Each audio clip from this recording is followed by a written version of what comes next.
Good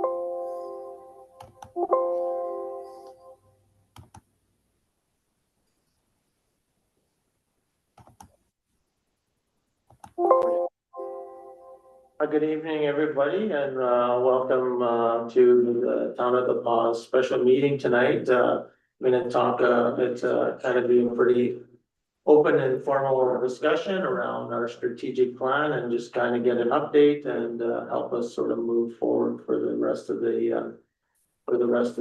So I want to thank all the staff that joined us here tonight, and I would like to also acknowledge that again tonight we're meeting on Treaty 5 territory. With that, I will call the meeting to order. Everybody, all councils in attendance except for Councillor Hopper sent regrets. Is there any, we don't have a formal agenda, but what we do have up is on the website, and we also have a presentation in front of us to follow along. So with that, can I get a motion or a resolution? Oh, sorry, I didn't know that. Nobody showed me, I don't have an agenda. Resolution number 2025-208, moved by Councillor Atkinson, seconded by myself. So that the agenda be adopted as presented. So, is there any other questions? Anything wanted to be added? Seeing none, call the question, all in favor? Anybody opposed? Seeing none, carried. As I mentioned, the purpose of this meeting is to sort of just ensure that we have a good focus on things that were identified earlier in our term, as we are wrapping up in about 11 months from now. And so hopefully we can sort of get some alignment on how far we've got and we need to do sort of finish up. With that, I know, like I said, I appreciate the attendance of a lot of our staff here tonight. You know, it's with our staff that actually we can come up with all the dreams and plans that they're there, but our staff are the ones, and our administration are the ones that are going to make our community successful. And we want to continue to support them moving that forward. Just sort of circle back to what we've seen on the capital plan as a good picture of the vision that we have and the good improvements that we're doing about trying to reduce our costs either by how we operate or how our maintenance costs are on certain things for capital investments, as well as bringing new things to the community, protecting assets as such as the museum, and as well as some of the stuff that's being done around the library, but also around the arena and the wellness center and recreation. And I know our friends from the fire department have a couple of things within the 5-year plan that sort of support that, which sort of goes back to what I wanted to sort of wrap into before we get started. Paul, I'll hand it over. You know, when we went in October, we talked about creating sort of what we were going to do as a group for the next number of years as we finished. And I just want to pull up my notes here. And our vision was really around becoming a progressive community, being an inclusive community, providing a safe environment, providing a healthy environment, and ensuring that we have that opportunity for growth. And I know from there, staff had met and created sort of some action plans that would support those main visions of where we wanted to try to take the community in the next 4 years.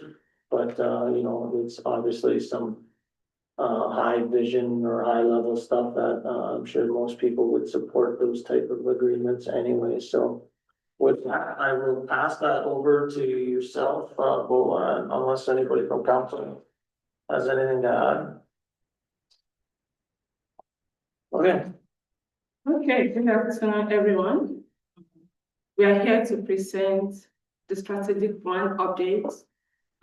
This strategic plan started in 2023 and we cover like 4 years, 2023 to 2027 strategic plan.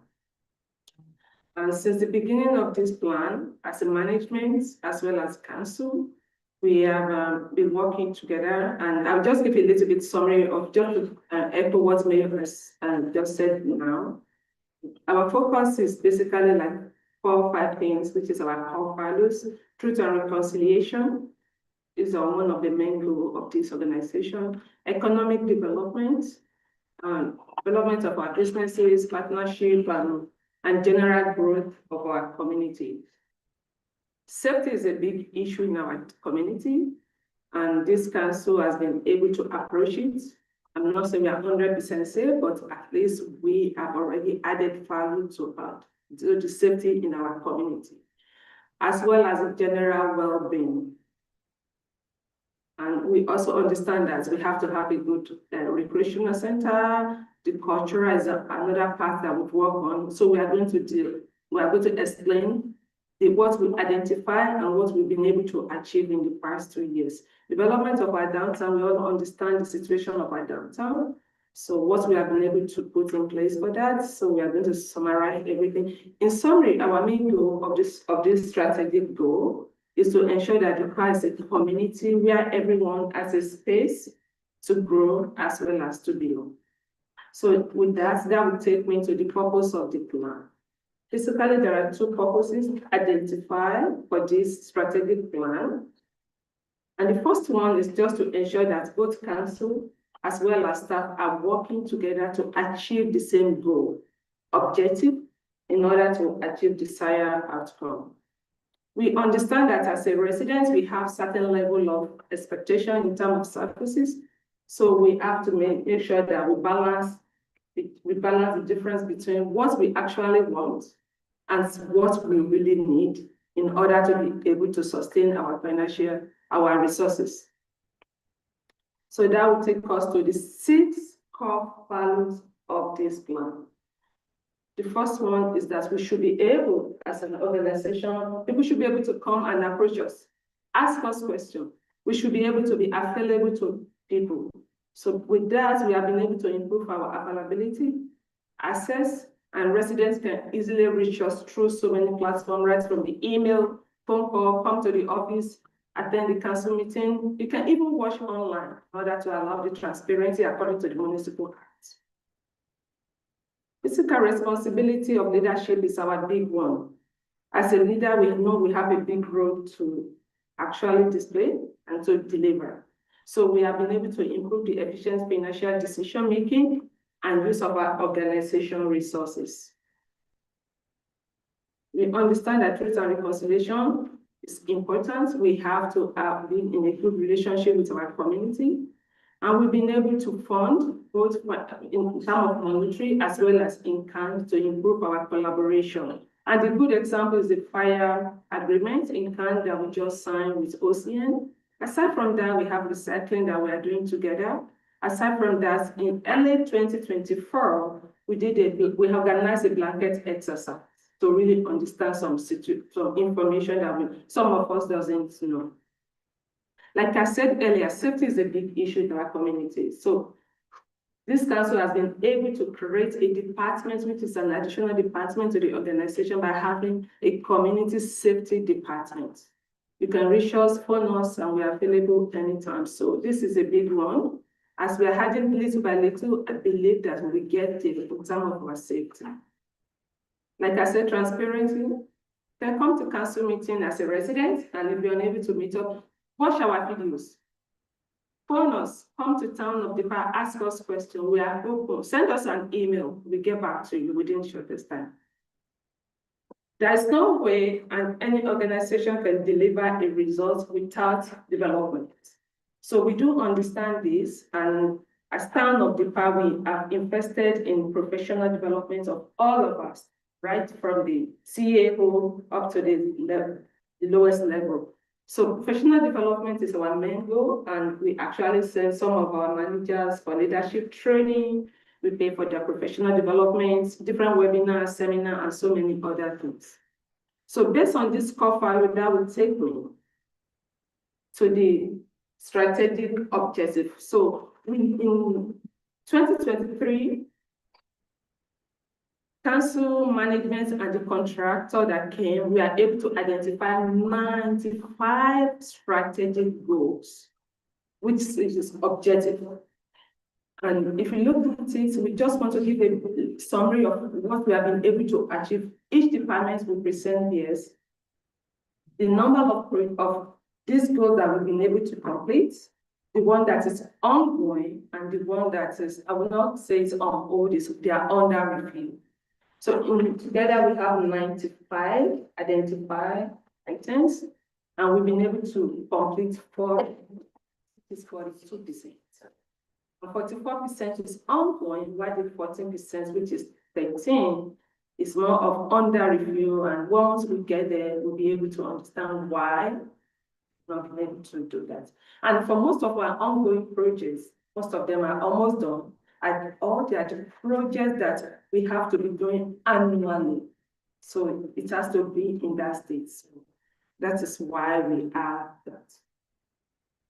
So I'm going to do the presentation for 3 different, I won't call it departments. I will call one for good governance.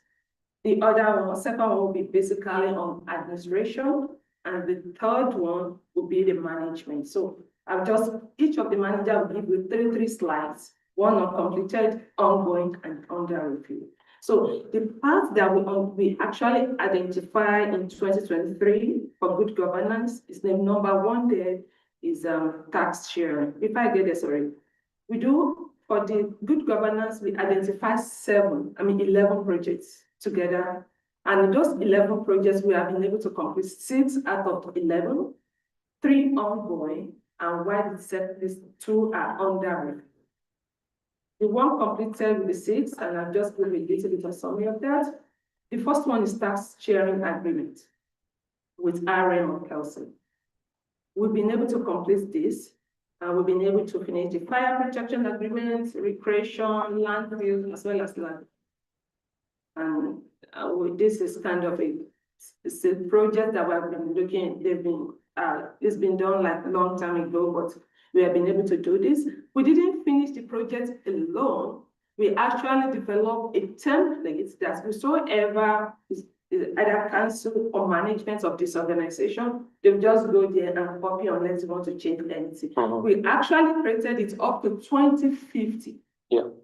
So there is no need to be able, so we try to create a new agreement that is more easier to manage rather than to have landfill agreements, one agreement, and we compress everything to one. So the only thing that will be changing are those numbers, and the number has been calculated up to 2050. It's just a matter of going there, copy it and paste it and renaming it. So that will make life simple for whoever the CEO or the manager will. So it's an annual escalator in there so Yes, that sir. you don't have to redo the entire So that agreement makes every year. Before then, we had about 5 different agreements. So we'll be Yeah. looking for 1, 2, 3, 4. So we've been able to complete that. And not only that, we do have other agreements with other organizations aside and communities.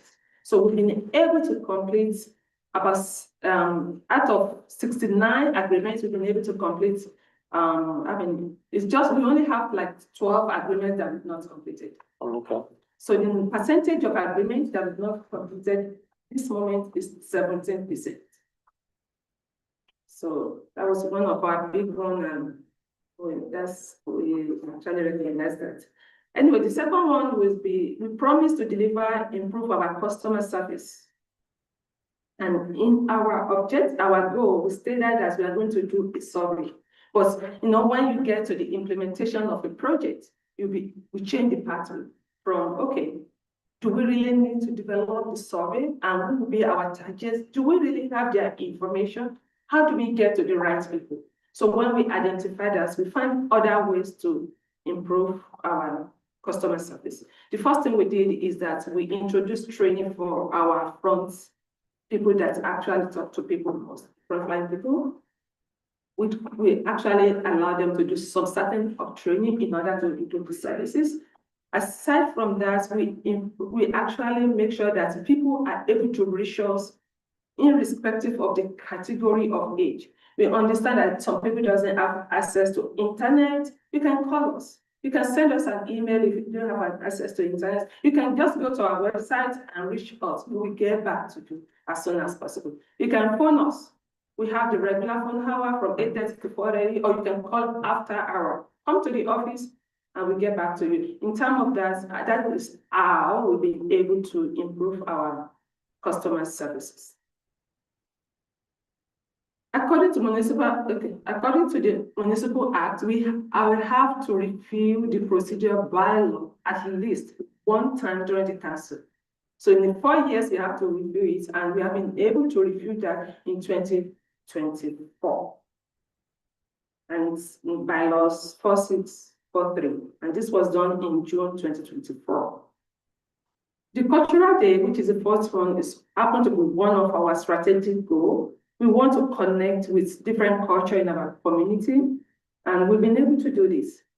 We've been able to support the Cultural Day in kind, and we've been able to support them in cash. And we've been able to present a sum of our Cultural Day in the past 3 years. And the past 3 years.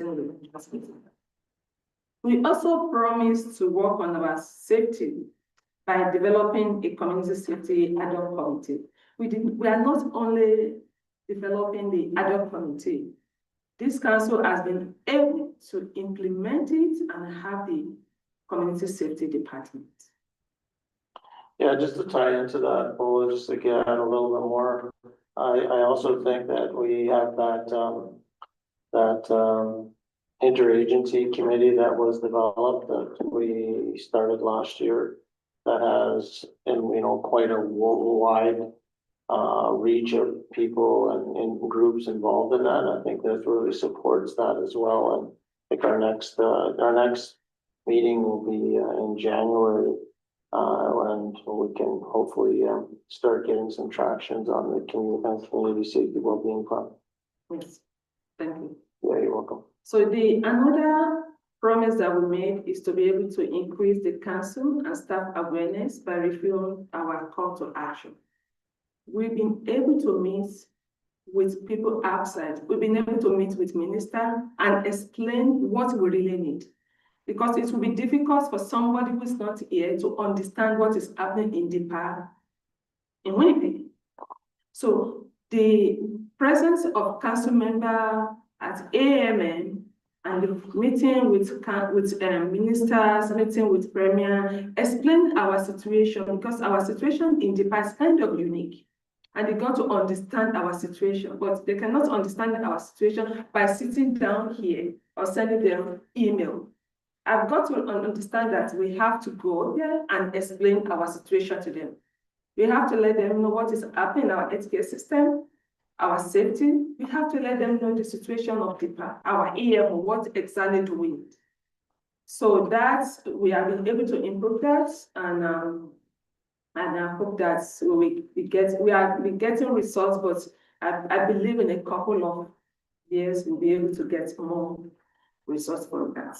But I also think that refers to the Truth and Reconciliation calls to action and the support we're doing around there. So I do believe we're working toward that, and there's some things that we can do, like you said, training staff and supporting programs that are going around. Like I know in recreation, they've done some cultural appropriate programming involving others. So I think there's lots of work left to do there, but we are, I think supporting those goals. So we do have 3 projects under ongoing. And this one is like what I just said in the last slide. We set a goal of increasing our in-person meeting with our partners.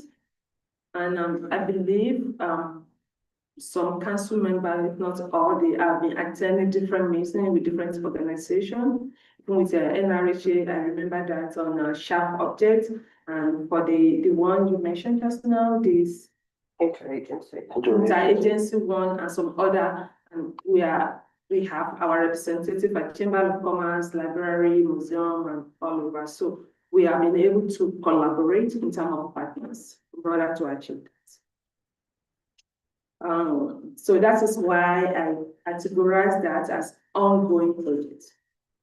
The other goal that was set then was, how do we develop a strategy to rekindle the trial council group by meeting regularly? And I'm aware of last year, I think I followed Mayor to OCN to meet with OCN Council and Chief in 2024. And they've been supporting us. There's a project we are working on. So I can just add a little bit to that. Myself and the Reeve were to meet with the chief last week, but they had an emergent conflict came up. So our plan is to actually meet with the chief within the next few weeks.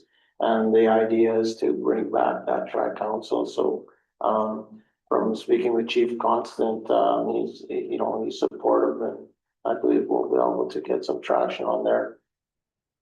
Thank you. So another ongoing project is a communication, and I think I should put this one under completed. And the reason I understand the reason why I included it here. We wanted to develop something on communication, both internal and external. For the internal, we've been able to do something regarding our communication. How do we communicate with people? But even the new one, which is our social media, we've been able to develop a policy for that. So, but for the external, something that I have to think of how to come up with that. And that is why I put it on that ongoing. I think too, internally, I think there's always ways to enhance internal communication. So I agree that both internal and external can continue to be an ongoing thing, because it's typically an ongoing challenge to, what information you get. I know council has shared a couple of times some, sort of concerns about missing information or different forums and structures. So I think that's good, and will help the next council, no matter what you get. I agree. Communication will always be ongoing. It will always change. Yeah, it will always be ongoing. So we do have two projects under the good governance. That is under review. The big one is succession plan. How do we have a succession plan? We just have to be structured first, and that is the stage we are now. So once we are structured, then we can talk about succession plan. And that is why I added that to my review. And the other one that we discussed before at management level, and when I started, that was one thing that was discussed about our operational review. I do have different perspectives regarding our operational review or organizational review. You have to be in my home to understand what is going on in my home. I believe you have to be in the organization to really understand in depth of the organization itself. So I needed to understand our organization before we think of somebody coming from somewhere and do the review of the organization that has stayed 8 to 4 every day. And that is why I'm kind of on hold with that. And I put it like under review that, okay, I needed time to be able to say, okay, we needed to spend 60,000 or 40,000 or 50,000 on that for our organization. So that is why those two projects are being classified as under review.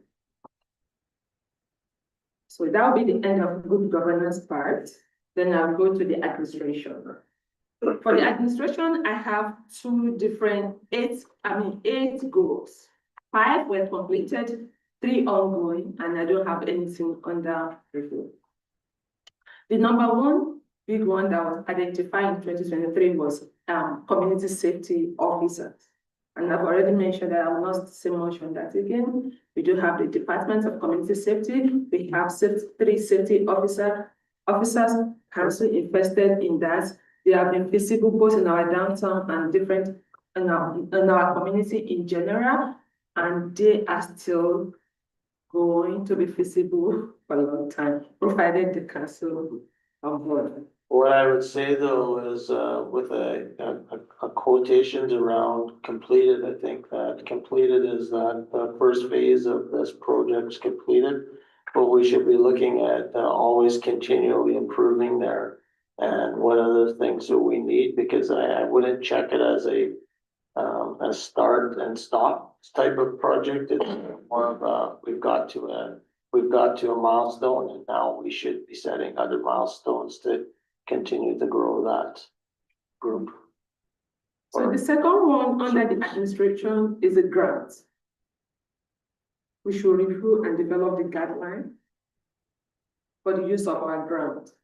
I want to tell you that we've been able to apply for more than 17 million grants. Yes, But I didn't add the that just finished.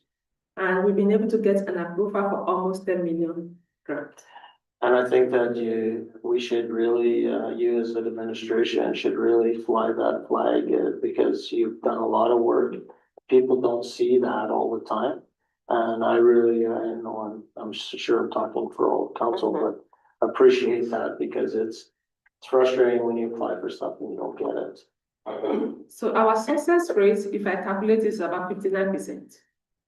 Aside from the ACAP that we're waiting for, which will be the big one, and we are still waiting. Trevor? So it was sometime, so it should be there. Hi. I just wanted to be sure that you're there because Trevor said he's getting all of his grants approved this year and, Apologize if we're bringing our percentage down. yeah. Okay. Well, I'm gonna do my best to get the money, no guarantee, but Yeah. we'll be grateful if we get it. Okay, so aside from that, another one is how we present our capital projects. During the strategic plan, we actually we just one of the goals that was set is that we as a management should be able to present our capital projects in more detail, so that it will help council to be able to advise us or see, and they have enough information to be able to decide on what to do, whether to go on. So with that, we have been able to actually change how we present our capital projects. So all those suggestions that were made in 2023, we included it on our template. So if you remember the template on November 17, you see that description, all these details that were stated in 2023, all of them actually were included in our capital project presentation on November 17. Issue sheet is another one. Whenever we bring issue sheets to council almost every 2 weeks, we have to explain ourselves in detail to council to understand why, the financial implication, and the risk if council is saying no to certain requests.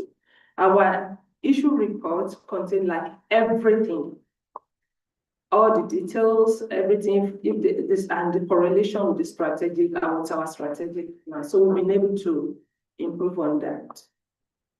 Monthly report was another one that was identified in 2023.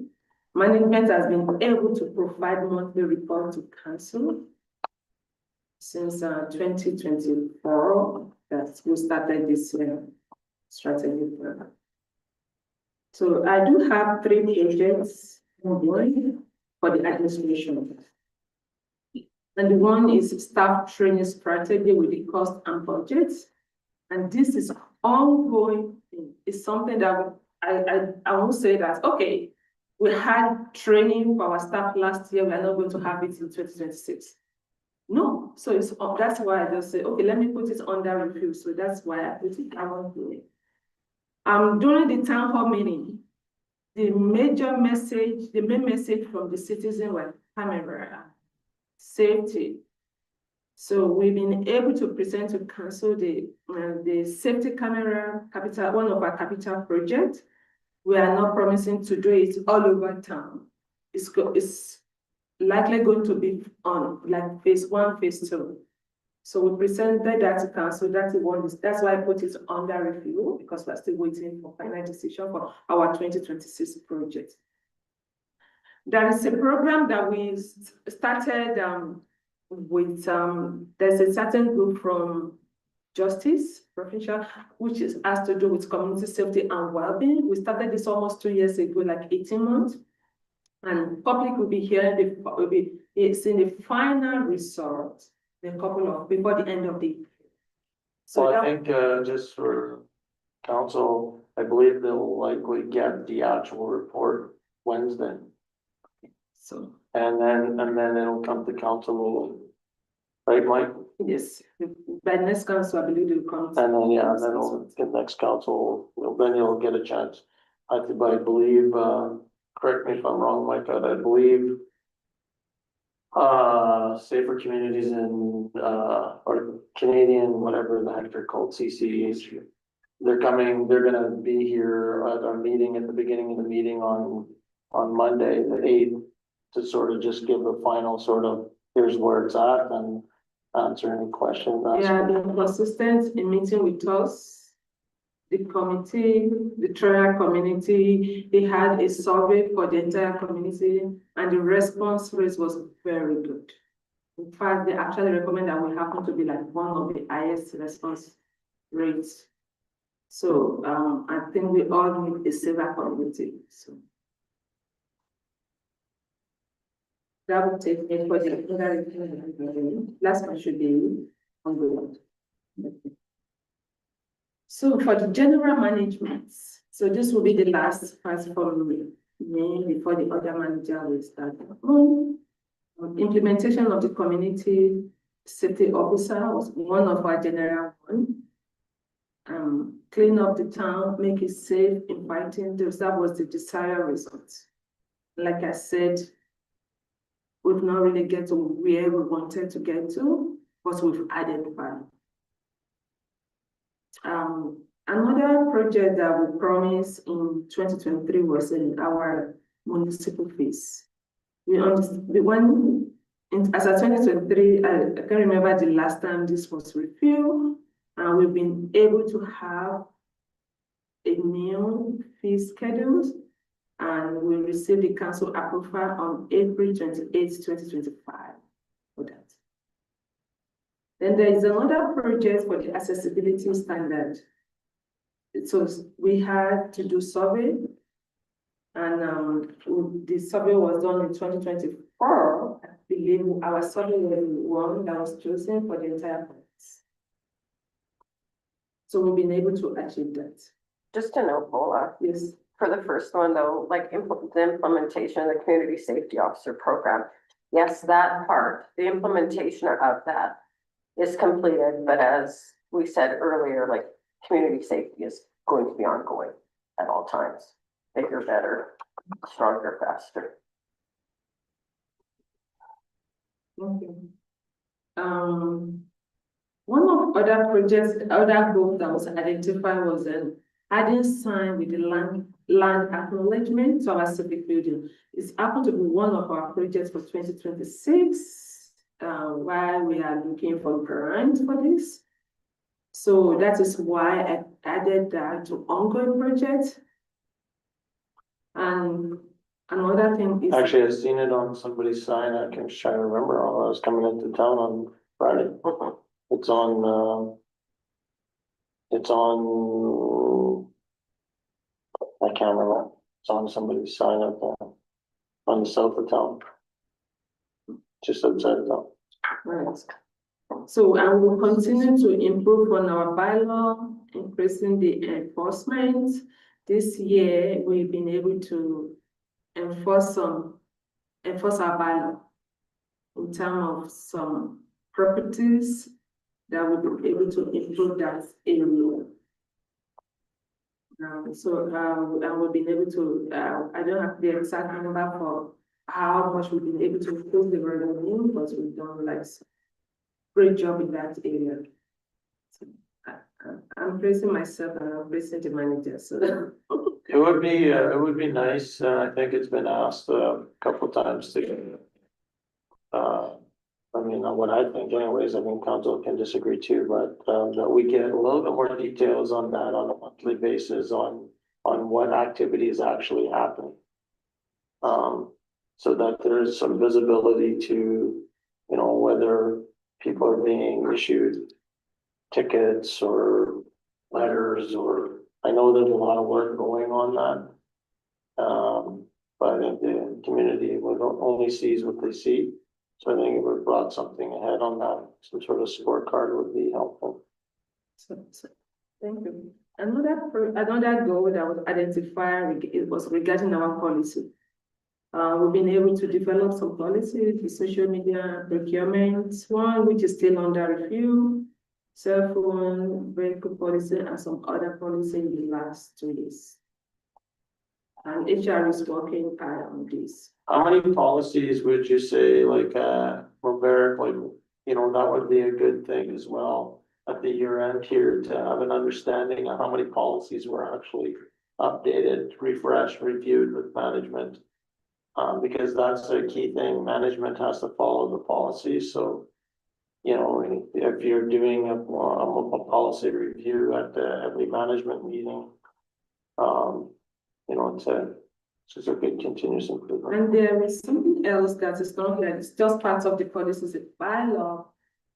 We've been able to have rearrange our bylaw on our share folder now. Before you see one bylaw in the east, Okay. another in the north, and another in the south. We've been able to actually scan all the old bylaw. I just created a scene on my brain that what if something happened?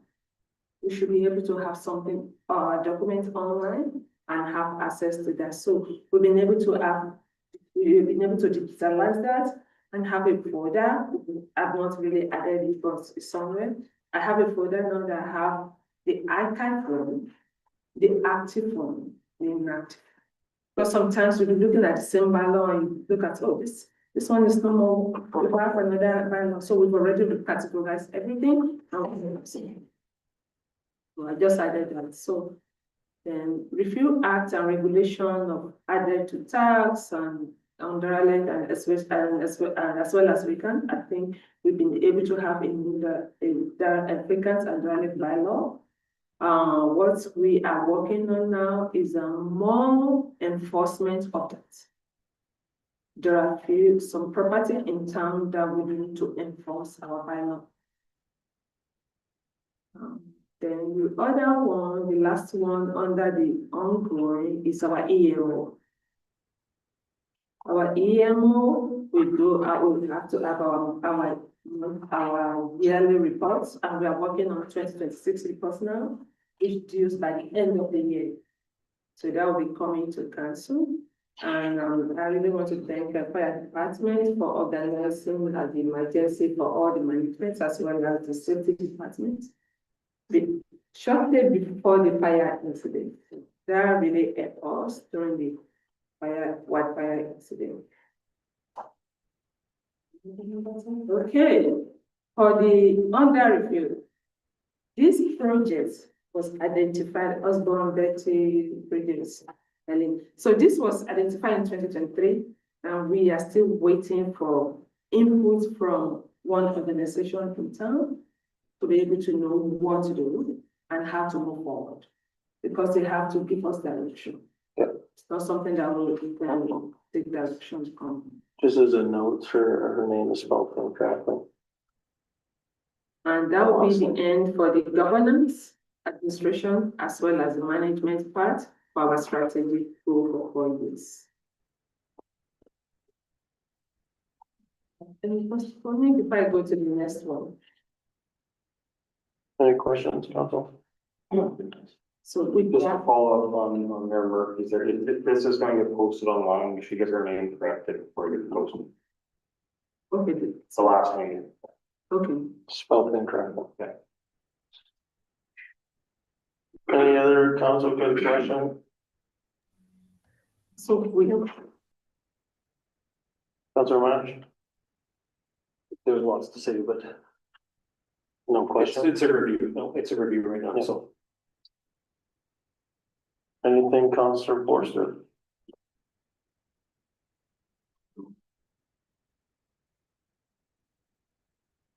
so with that, thank you. I will be calling the airport manager. Is joining us online.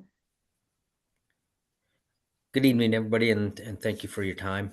So the strategy plan that we've completed so far is our succession recruitment, and that's just for business continuity and safety and knowledge transfer at the airport. We actually just secured an individual on Friday to fulfill our full complement of a team out there. So that adds to, our adaptability and flexibility, along with cost savings. The other part that we have control over is the replenishment of our airport equipment. We're submitted through ACAP, or the Airport Capital Assistance Program, through Transport Canada.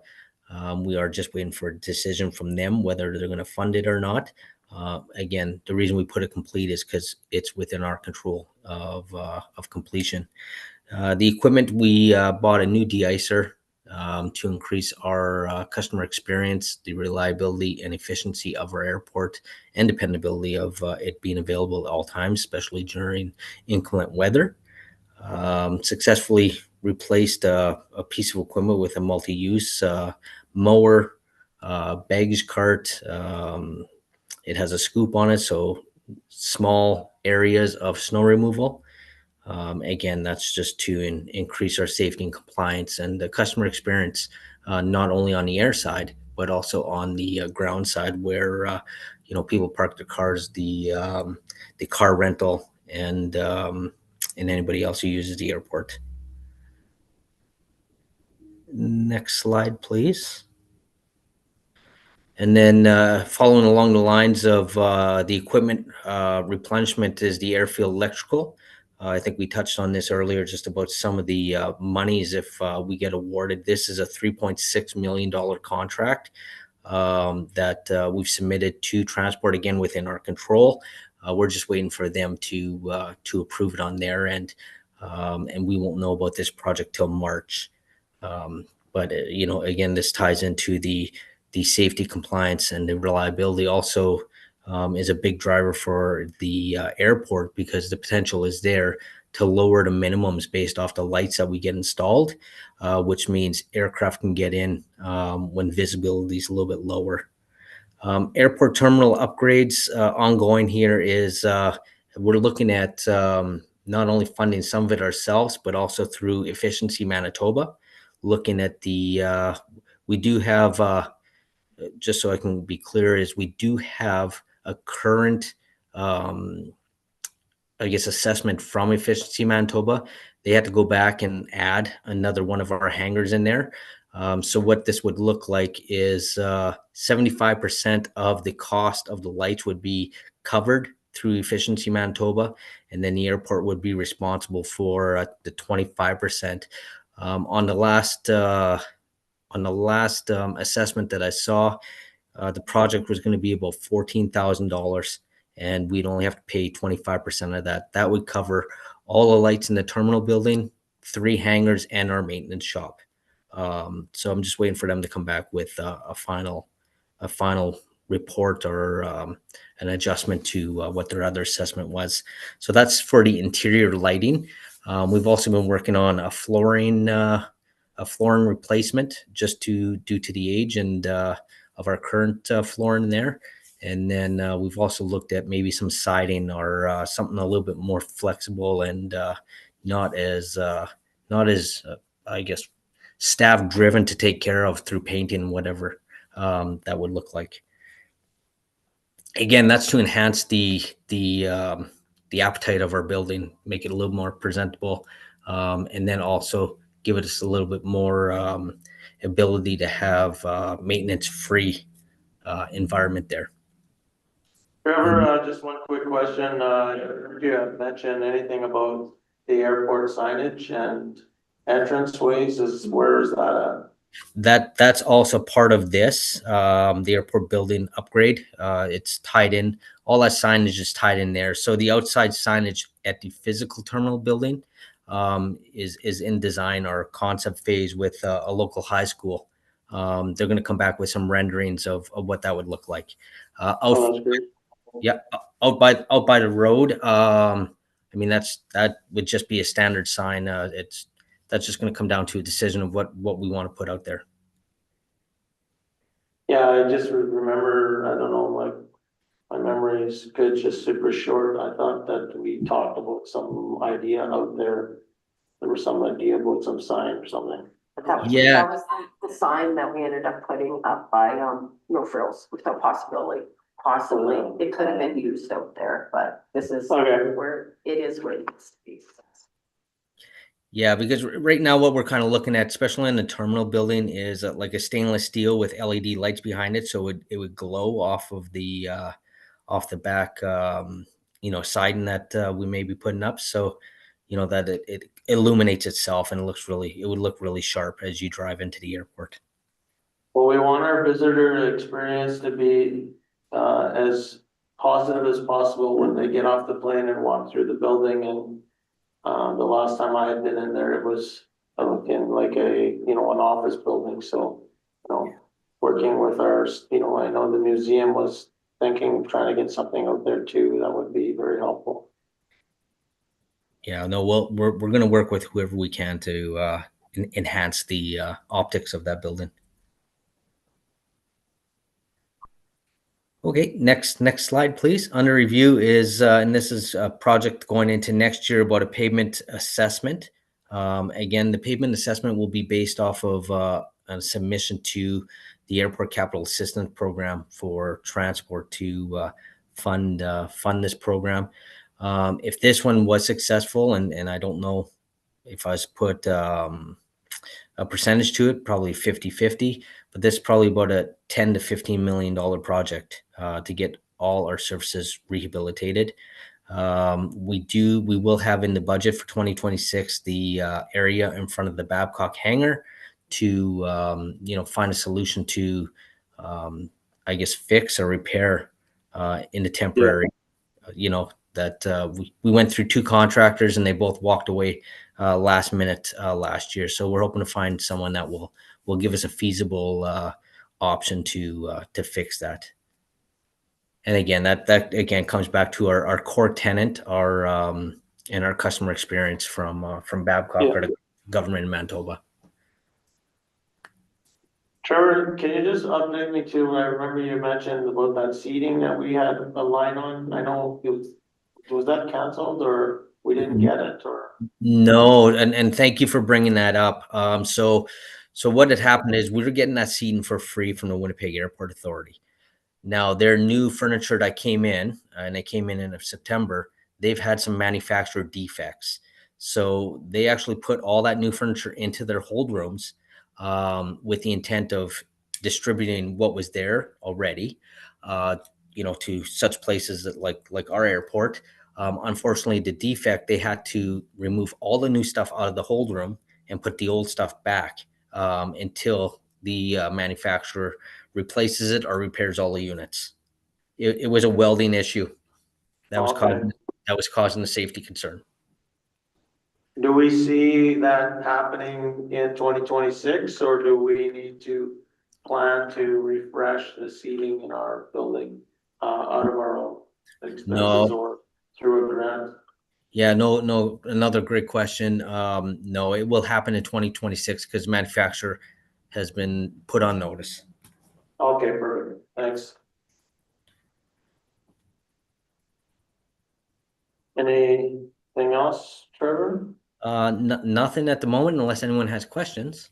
I was gonna ask, anybody got a question for Trevor? What is good? Okay, thanks a lot for all the work you're doing out there. Yeah, no, thank you. It's the team. It's the team that makes the airport run. I'm a bus driver. I'm allowed to be there. Correct. Thank you. Thank you, Trevor. Thank you. Hi, good afternoon, everyone.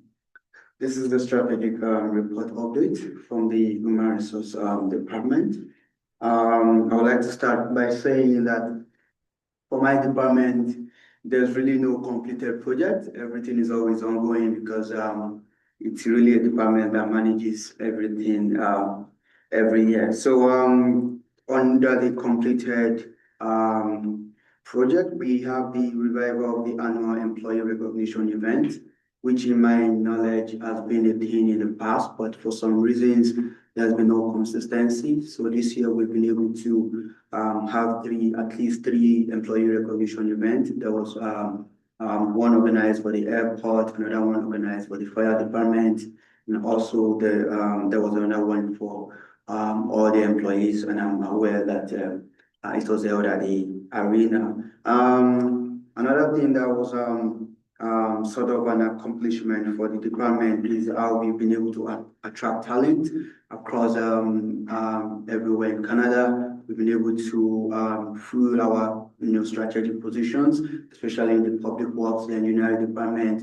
We've been able to also strategically employ people in the admin and other departments that are really, really important to the organization. This is still something that will be going on and on because talent goes in and out. But the aim of the department is to ensure that we reduce our turnover and we ensure that we bring in the right brains for the right department. Another thing that we've been. Sorry, I just wanted to say something regarding that. If we want to advertise for a position that we don't want it to restrict for someone that checking our website and all, we have to sponsor it. So one of the position that we advertised a couple of months ago, we had to sponsor that for 1 week. What do you mean sponsor? Sponsor here means that we have to pay. Pay like Indeed. Paid what? Indeed. Oh, You have to pay them in order for them to. Yeah. Advertise. So that's one thing that I actually thought we could get it for free.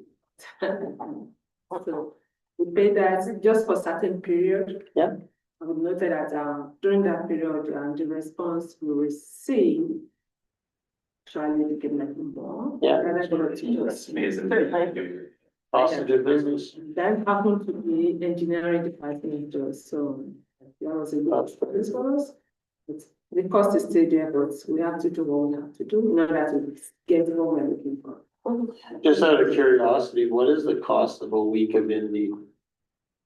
It was we paid about 600 for all positions. How much? About 600 for about 1 week, I believe. Yeah, 1 week. And it was for 2 positions. 14 positions. For 2 positions. Or for 2 positions, oh, okay. So Interesting.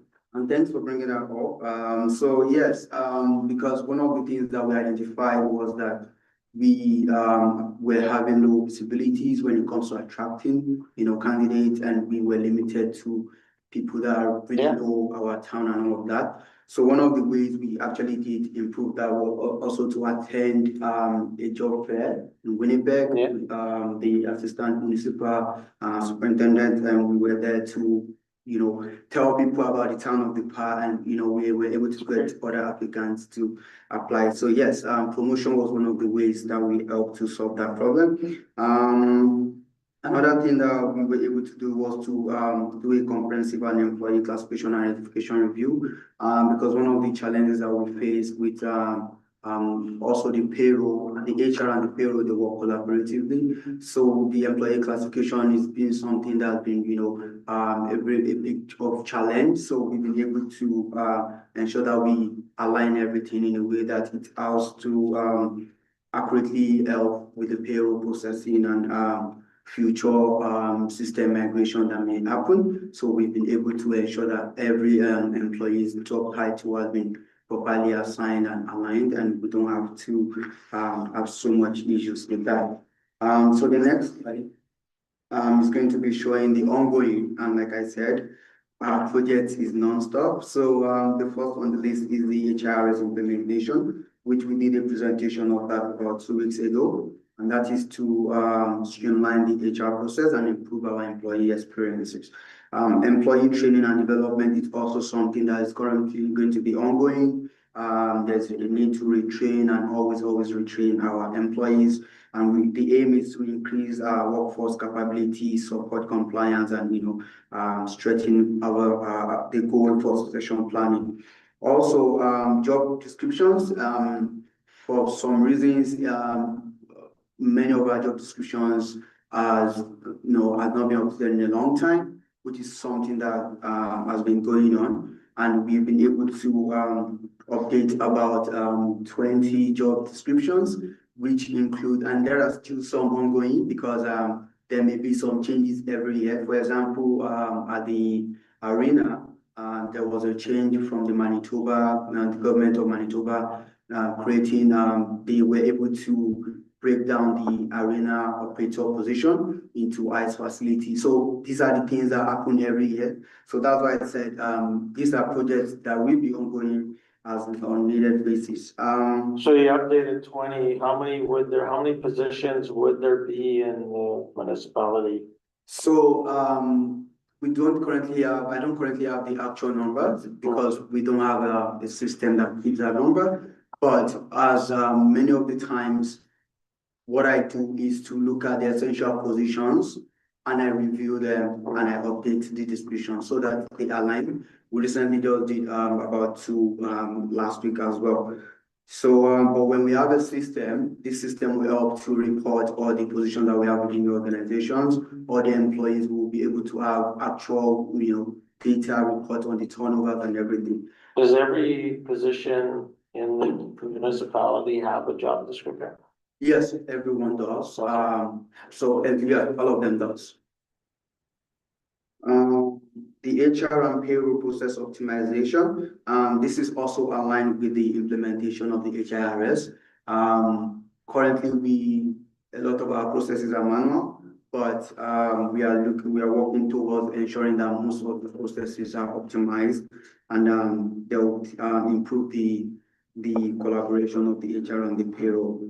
Our HR policies, like I said, it's something that changes sometimes every year for some reasons now. This year, the WHMIS has been updated as well, and this is based on the requirement of the government of Canada. So many of our policies, we currently have about 126 policies, but not all of them need to be updated. Some of them have been updated. With some of our policies we need to implement new policies as well. So these are things that will be going on need basis. So we've not been able to update all the policies, but we are the aim of 2026 is to ensure that we update at least 3 to 2 policies every month, so that before the end of next year we'll be able to update at least over 50% of all the policies. The reason why many of these policies have not been updated is because of the manpower and a lot of the processes that we currently do. So by the time we implement a lot of these projects, we've been able to have enough time to do our strategic plannings and fast track a lot of our policies update. Workforce audit and comprehensive assessment of the workforce facility and capacity. It also aligns with a lot of those things that I mentioned earlier about getting data report about the number of positions that we have, the turnover. So this is a process that a lot of them, they connect with each other. So we need to keep in touch with everything that is going on. So that is why it is one of the ongoing projects as well. So what is workforce capacity? Pardon me, sir? What is workforce capacity? So that is to identify the total number of employees that we have within an organization, the number of part-timers, the number of casuals, the number of full-time positions that we need to actually fill. So we'll be able to know if we are running on full capacity or if we need more, employees. So that is how the workforce capacity, that is how it's being measured. So the last slide is going to identify the projects that are currently on hold or maybe under review. Employee engagement and workplace culture. One of the reasons why this is currently on hold is because we've not been able to implement a system where we can get a survey sent out to all the employees. During the special committee that is currently suspended, there was a suggestion that we do an employee survey where we get to know the feedback from all the employees within the organization. But because we don't have a current system where we can, get that really done, so it's something that we aim to do after the implementation of our system, so that we will be able to get our employees' feedback as it happens. Also, monitoring of our exit On results. that, what percentage are you looking for to receive back from employees? Like, 70% of employees respond, 60%. What is your hopeful number on that? We Well, actually, besides 100. we actually hope to, it would be nice to have 100%, feedback, but at most, we are looking at 80% because, one of the ways we are looking to ensure that employees engage in this is using the managers, interacting with employees, sending them reminders. We need you to actually give us feedback to know where we are improving. So we are hoping that we get at least, maybe 80% of response when we, send out this survey. Thank you. So also the retention and monitoring of the exit reasons and tracking of our key HR metrics, as I said earlier, these are the things that we need that aligns with many of our processes that we want to implement. As soon as many of those processes are implemented, we'll be able to get a lot of these ongoing at the moment. We do have absenteeism, but many of them are not. We don't have a system that actually tracks that.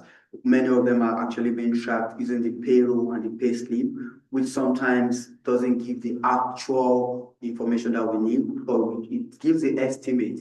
But implementing a system that we are proposing, we hope to increase that and we'll be able to get everything in line with our data report. So advanced training systems and implementation of the automated training tracking. This is also aligned with the project that I presented, because the Pollard HR has a learning management system where we can easily see employees that completed the training, the ones that are currently undergoing the training, and we can also recommend trainings from third parties to the employees right from that platform. So everything is kind of aligned into one system. So that is why many of them are currently on hold. They are not going to be on hold forever, but it's just that many of them are in steps, in phases. So if phase 1 doesn't move, phase 2 might actually be delayed. That's why we have them in that section as well. And that's all I have for the HR department. So I will take questions if you have any clarifications. Any questions? I think it's important to say that Smart has been doing exit interviews. Like, not think that exit interviews are not being done, but the tracking is trying to be optimized. Good, thank you. Thank you.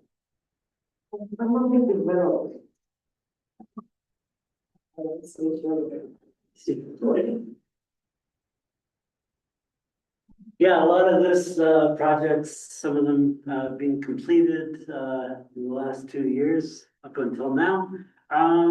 Just giving direction for the CDC and economic development. And prioritizing some alignment with the council and the CDC, and just making some of that aligned so we can move ahead with projects. Do have sort of an economic development delivery system. It gives some direction on how information goes from council to the CAO and then directed to the CDC, and then also kind of like projects coming forward from the CDC to council and like that, as well as just some other areas where how council should be involved in economic development, obviously being playing a large supportive role in some of the projects being brought forward, as well as on the policy side, making those decisions that need to be made so we can move ahead with projects. Some the economic development strategies, a lot of that, just the projects coming out that I've been working on have come out of those. And then in the next presentation in January, there'll be the project part. What I've been working on. Neighbors in the region are engaged in economic development, so I've been engaging regularly with about 10 or so different organizations. Some of them, like Community Renewal Corp, Chamber of Commerce, RM Kelsey, PBDC, Rotary Club, just to get some of those projects going and making those partnerships there. And then also just communicating, there's email and phone calls, constantly back and forth between the organizations, just to let everyone know what's going on. And then also the impact analysis of CKU, obviously are one of our largest employers in the region. And just monitoring what's happening on that side of the business with struggles with the operations of the business or employment, there's and how they contribute to the local economy. So Jonathan, can I just add one thing with regards to that? Could you also just share, I know not tonight, but could you forward your action plan for 2025 to council? Yeah. That outlined the goals that were set for the council, and I think that ever actually reviewed with this council. And then you don't have to worry about all the words that are on here, and a lot of that stuff just matches up and aligns without trying to. So I think that would be helpful. Yeah. And then also, yeah, just CKP, if we were to lose them, what would happen? That would be like an economic.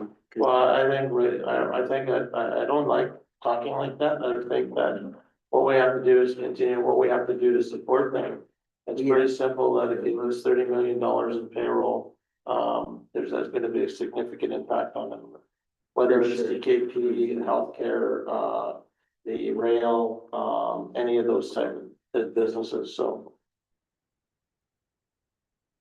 And then ongoing, there's been a lot of the discussion that's been done on the transportation corridor, engagement sessions with Arctic Gateway, Hudson Bay Route Association, engagement with the ministers on Highway 283, 287, 289, 10, and 60. So that work has been ongoing in the last couple of years. Revitalization of the waterfront was a strategic priority that was set to focus on redeveloping Devon Park, and there's been some initiatives trying to get going there, which is ongoing.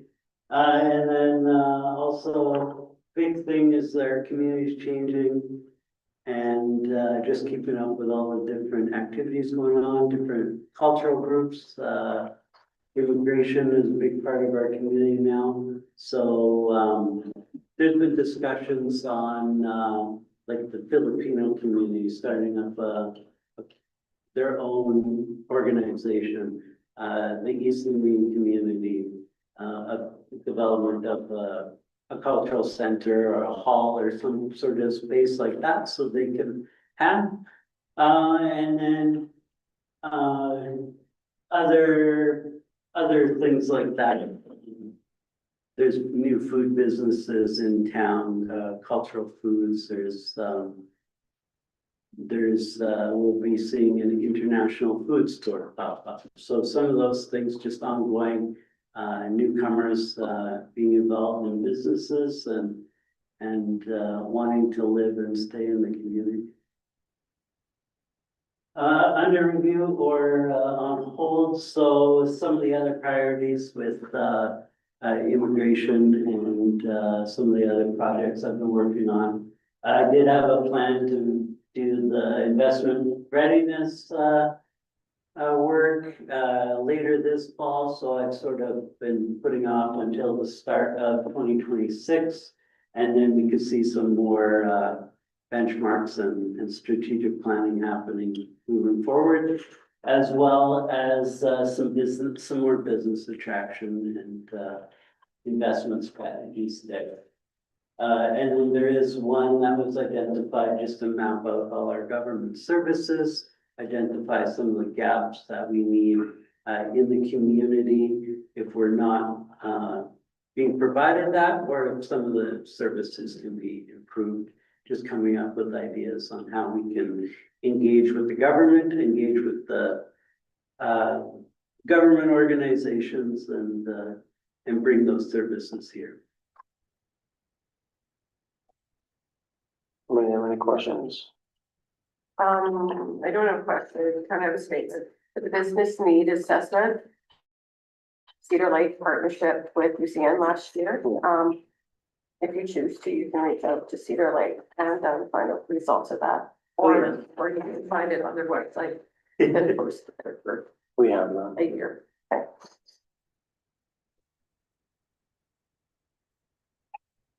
Any other questions? No? Good, next, Sean.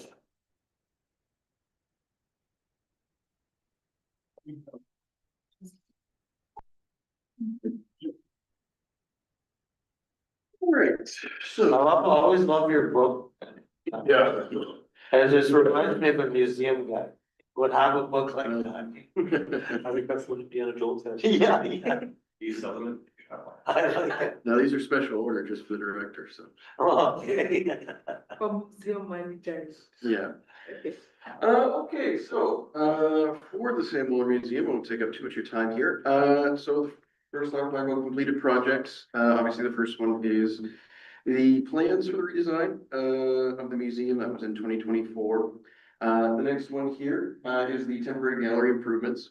So we acquired new hangars, at the start of the year. We had the display cases coming in the summer, and they'll be used for our upcoming, Trappers Festival exhibit. We also got new mannequins and poster frames to really be able to handle everything. Next one is the rotary room improvement. So phase one was the chairs, and those were assembled back in February.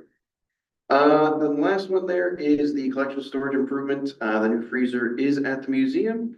It'll be a project for my two workers to unbox it and set it up in the storage area for me. All right, ongoing, so for, excuse me, membership improvement, we're still working on a specific event that would be, good for members. But we did have a membership drive in the spring, and that brought in a few new members. I believe it was about 19 or 20. And so that was a big success. So programming improvements is always ongoing. We've looked to add programs year on year here. So started with the summer camps back in 2024, and then this past summer we had more summer camps. We've had more monthly events. This year we did more things with culture days. And sort of for next year, we're looking at adding once a week walking tours in the summer.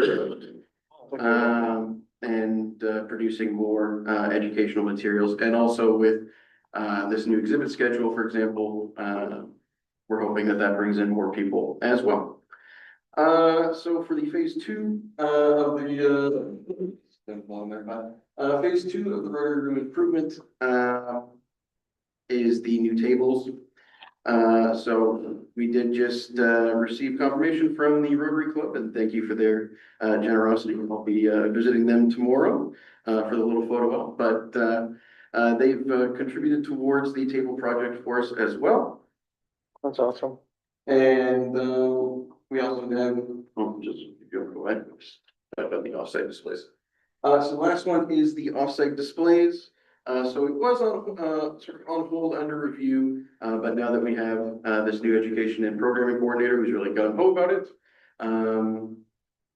I won't say how many we'll be able to do, but we're looking to be able to do as many as possible, and we have about 14 to 16 different locations scoped out as sort of the max potential of what we can do here. But, yeah, so we have a few of those, and those will get started in the new year. Hopefully the airport's high on the list. Yeah, the airport is currently under review for finalization, so. Perfect. All right, so good to go. So for the last one here, the temporary display for chicken reconciliation is sort of under review. Just in terms of what I saw with our temporary display for Trappers Festival, it wasn't really going to be too much of a space where we could fit a lot of things in. So In terms of the display, it would just be best to wait until the redesign of the museum is completed and just sort of tackle it as sort of a permanent thing. But obviously, we're still working towards truth and reconciliation, things that we're doing. So for example, we had that Red Dress Day meeting workshop earlier in the year.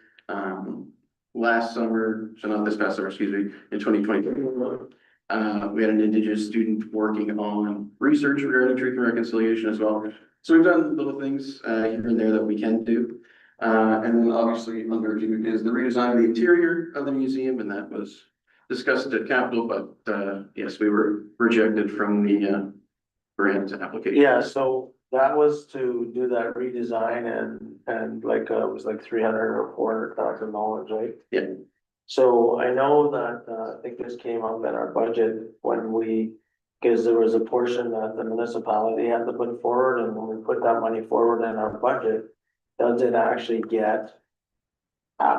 is it real cash that gets moved gets accounted for? So for an example, and this is the question we need to understand, we have $1 million project and $500,000 is from a grant and $500,000 comes from a grant, and we approve it in our annual municipal budget. And we say it's grant dependent and the grant goes away, so we don't get the grant.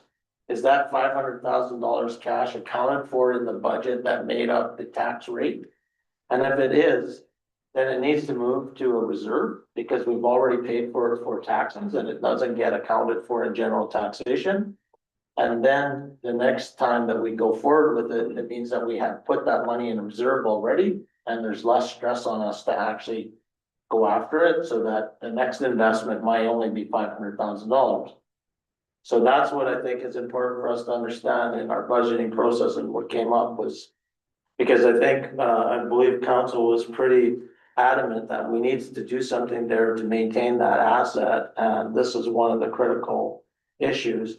So if we're relying on grants only, we may have to come forward with our own funding to be able to protect the assets we have. So yeah, so we look forward to getting that information in January. Yes, also because we cannot collect taxes and then like just leave it in the reserve for a couple of years. Yeah, and again, I don't know how that works. Well, we can collect taxes and put it in reserve. I know for our department, lots of our money is reserved, coming to reserve, so it's.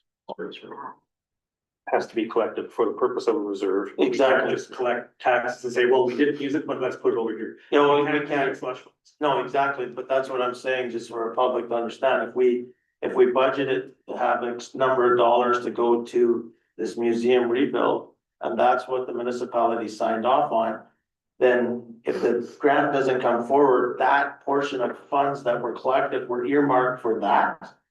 It can't go into general funds, it has to go to into the museum reserve to be used for that. I just think there's a time limit though. Whatever, so we can, We talk about it during the financial information session. So do you have any question for museum manager? How many members do you have? At the top of my head, it's between 35 and 40. and it's $5 a membership, man. Membership is $20 for an individual, 50 for seniors, and 40 for family. Can we get another, the write-up that you did on that, or that little poster, and maybe we can sort of help you with a membership drive starting Like the January? little brochures. Yeah, the brochure you did, I think if you could send it, like email, the one that has that on, like that one pager. I still have a bunch of physical copies too. Perfect, if you could send me one, that'd be great, and we can help sort of promote that. So that membership drive effectively doubled your membership? For the most part. Good success. Yeah, exactly. Okay. Thank you.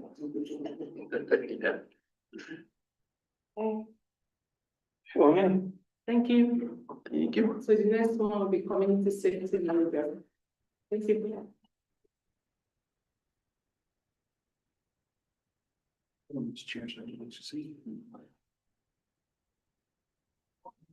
Good evening, everybody.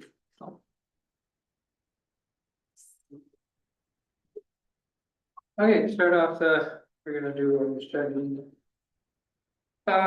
First one is the training improvement. When we first started in 2024, we had all 3 CSOs were trained in peace officer status, graduated from the course. At the same time, we acquired a CSO truck patrol vehicle. With that, the CSO vehicle that we could increase the patrol into downtown areas and the rest of town, which is stated what we do basically with the monthly reports and what we do. The next one will be bylaw enforcement with the vehicle to help us to do increase our bylaw. The bylaws, not enforcing the bylaws and recording them in the monthly reports. The ongoing is the community safety wellbeing program, as was speak earlier this evening. Started a year ago in 2004 with all the programs that and the getting the committees ready and surveying and stuff like that. We're at about 96% completion of it, which now is going to be finalized here shortly and presented to council to implement it into the town. The next one is the research on cameras. We did present a portion of the first stage of where the cameras are going to be placed, and that's in the towns. I'm still at the stage with folks, what kind of cameras we're going to use. And also implementing the CFD cameras are all followed by law, that we can put them up as provincial laws that we're following them. Under review right now, as we did the last in our last time we talked about approving the two more CSOs to the program. We're trying to we'll have it put into the 2006 budget and presented in the 2026 budget. To get and next one is to get a second patrol vehicle for the program, which was presented in the capital budget presentation last week. It's pretty much. Just so you know, Canoe has a lot of background and qualified suppliers on cameras that everybody in the province is doing exactly what we're trying to do. Where there was some really high quality, I talked to the guy briefly. Unfortunately, I didn't get his card, but I would suggest you guys reach out to Canoe through Canoe and see what programs, because they had all the ones we're talking about. And that's through Manitoba Justice. What? The Manitoba Justice or? No, Canoe is our procurement. Just go through that. Let me just talk to Sam. I'm good.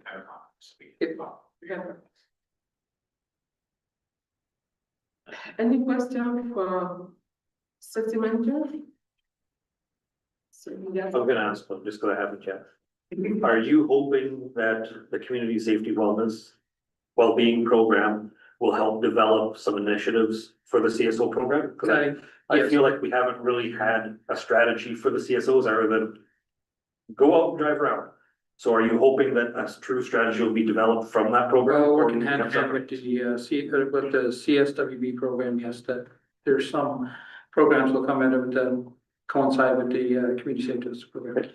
I would like to chip in something in addition to that. Community safety and well-being is a general well-being.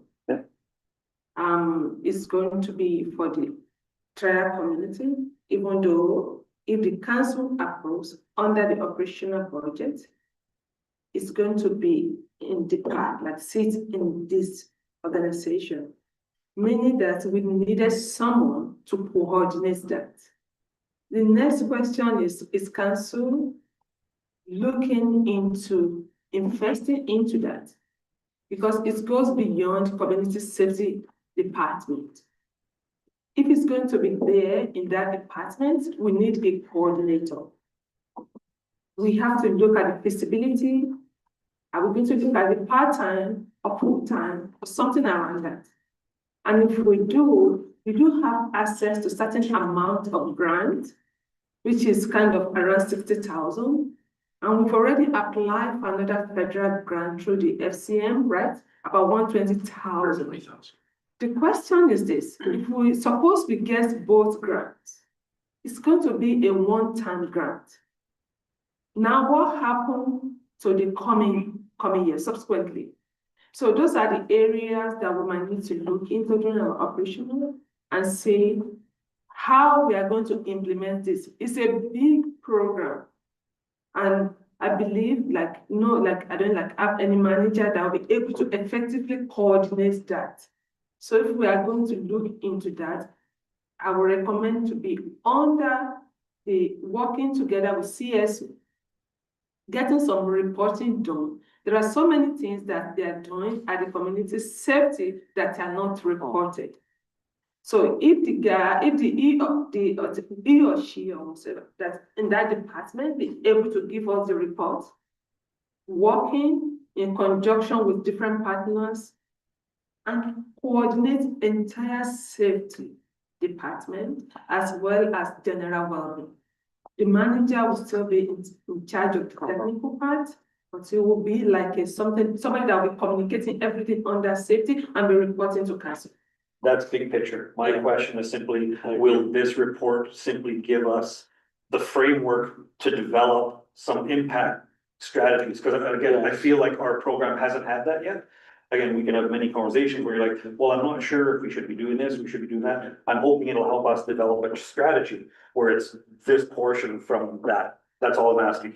I realize this is a big picture, but CSOs. I agree with what you're saying, Counselor. You know, I believe that's the manager. Really, Mike needs to come forward if he needs 2 more people, or 2 more CSO officers and the tools that he needs. That's the vision that they have.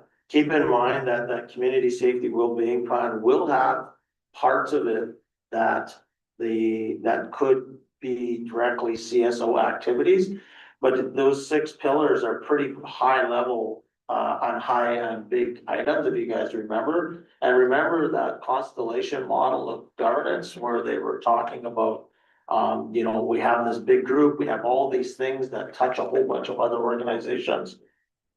We own the plan, somebody needs to coordinate all of that.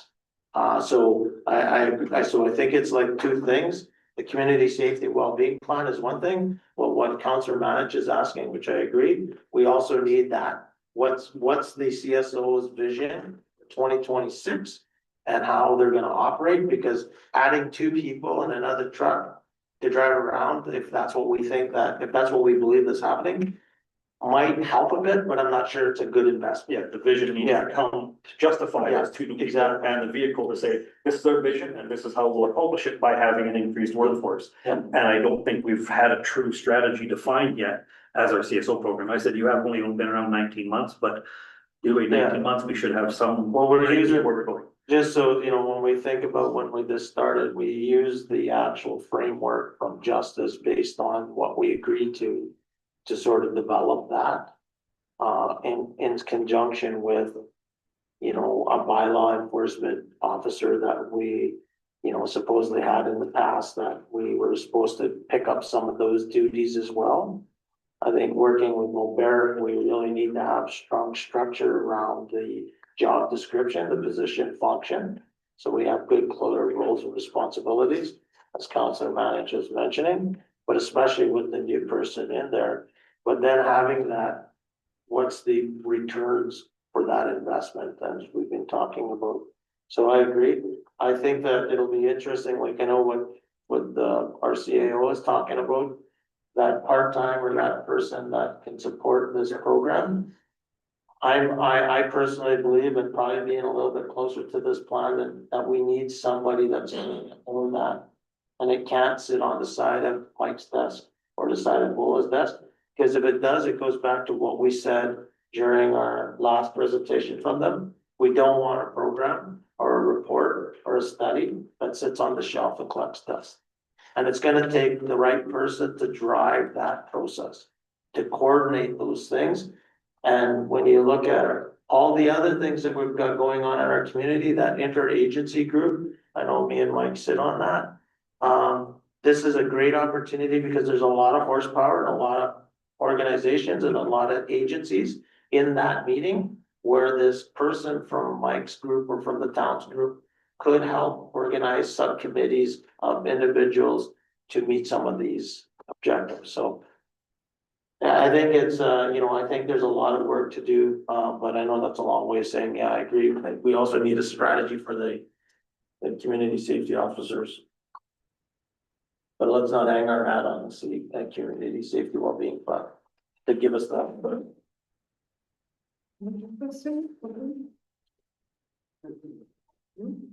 Thank you. Thank you, Bob. So the professional manager calling state this afternoon. So, our superintendents will be presenting. Thank you, Paula. So some of the goals that have come forward is obviously to create barrier-free indoor and outdoor recreation opportunities, which aligns with the town's mission. So there's some stats the rec director has provided with the gymnastics program, which you see 235 participants. The master's program, which is swimming and it's for becoming lifeguards, with 32 participants. We have a comment to it, but believe based on those numbers that is an incredibly high number and probably the highest we've ever had. Swim lessons numbers are at 83. Wellness Wednesdays are seeing about 30 to 40 visitors per evening, which is really great to see. I'll even speak to that a little bit. I don't go to the gym often, but when I've been there, I've seen the volleyball evening at the wellness center is absolutely incredible. The last time I was there, I believe there was 6 teams of 6 athletes out there, mixed group of volleyball. So like 36 kids just there for volleyball evening. Basketball is very well attended. I know that there's some kids actually that come from outside of the community to come in for the basketball evenings, and I hear the indoor soccer as well, so that quite well attended. So that's great to see. They offer that fall prevention program. They're seeing 12 to 15 participants, which is nice. Nice use there during the lunch.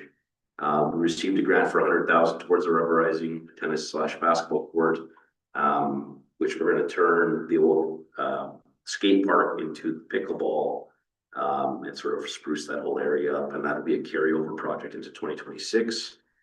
Obviously, the outdoor rink, the rec director is aware how important the timeliness and how well we perform on that has been very clear from mayor and council and from the CAO. So his work getting the partnership from the Norman Ambassador to help maintain some of the outdoor rink along the way, as well as some of the new equipment that we've purchased that council has given us the grace to purchase will go a long way, like the skid steer, to help us kind of stay on top of those projects and keeping that place clean and ready to go. And I know that the rec director has already met with the rec staff to talk about the importance of getting on top of the outdoor rink as quick as we can to get it started. So I know that that is in the future.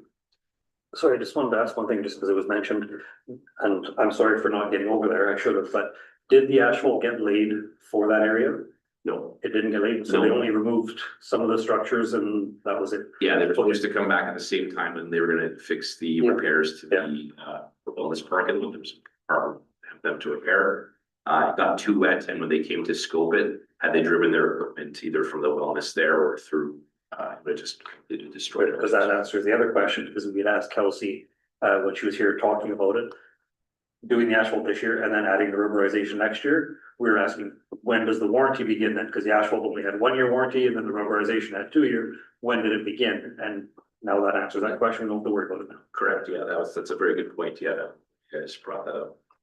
So when we talk about barrier-free indoor and outdoor sports, though, I mean, we also have to look at playgrounds and swing sets and those type of things. Have we done any work around that? Well, I know that the grant we applied for through Manitoba GRO, I think we're looking for about $1 million grant from the government to help us reshape Centennial Park as sort of like a centerpiece, and then rubberizing the track and creating like a really recreation hub there and upgrading everything through there. So we're sort of very excited to see if that comes through, and I don't know if the capital has come forward CapEx from the rec department on that yet, but we'll make sure we get it. But I think I guess what I'm just trying to highlight, I kind of know the answer, but Correct. I'm trying to highlight for the community is that, you know, there was work to do this pickleball court, which would very free because you don't have to pay to use it, right? Yeah, You can and have it those is. tools. You've done some good work on ball diamonds, right? So, you know, the work around that, which has been done. And I believe you have upgraded a couple of from arch swing sets and those type of things. Yeah, there's been some good work done and some good work hopefully on the horizon to continue. Yeah, we're seeing significant improvement. So that'll take reviews, recreation, sport, cultural service and resystem law, including fees that are charged, is also under completed objective. So recreation and wellness fund. So just on that fees thing. Just to step back, I think this is one of the things that council has brought forward is that. You know, we have service agreements with the Iron of Kelsey. Well, we don't have service agreement with our other residents within the communities. And I know we don't also charge any type of user fee. And I believe council had requested that be looked at going forward. And if we're not going to get, you know, ideally, if we're, you know, like we're already advocating, I know people in TV land might not be happy, but we're already advocating that everybody should pay some sort of municipal services. But if not, you know, people that don't pay a municipal fee, should contribute to the operations of those facilities, such as the wellness center, the arena, the swimming pool. And I think the library's got another agreement that covers all that for, so I think that, you know, I would like to know, I think council would like to hear something in 2026 if there's any way of doing any of that stuff.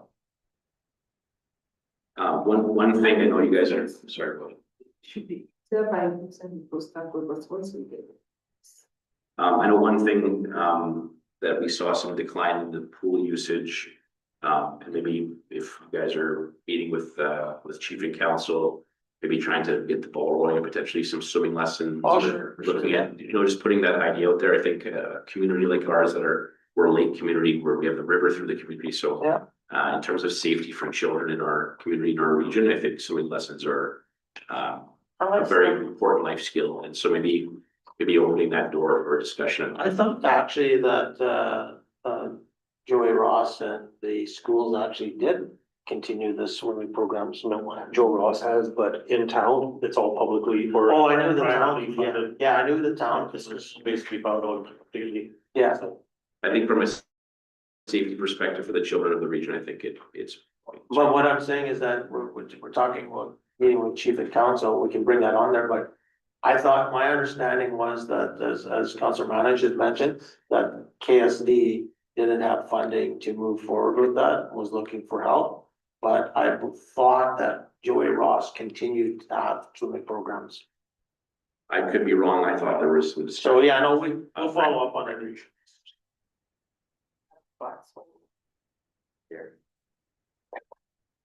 So ongoing for the rec and wellness, to develop a recreation event attractive hosting strategy to increase the number of events hosted in our town's recreation facilities, the inclusion of an amphitheater in our recreational hub. That's again through the Manitoba GRO, along with work over all of our track and soccer fields and ball diamonds. We'll check this box.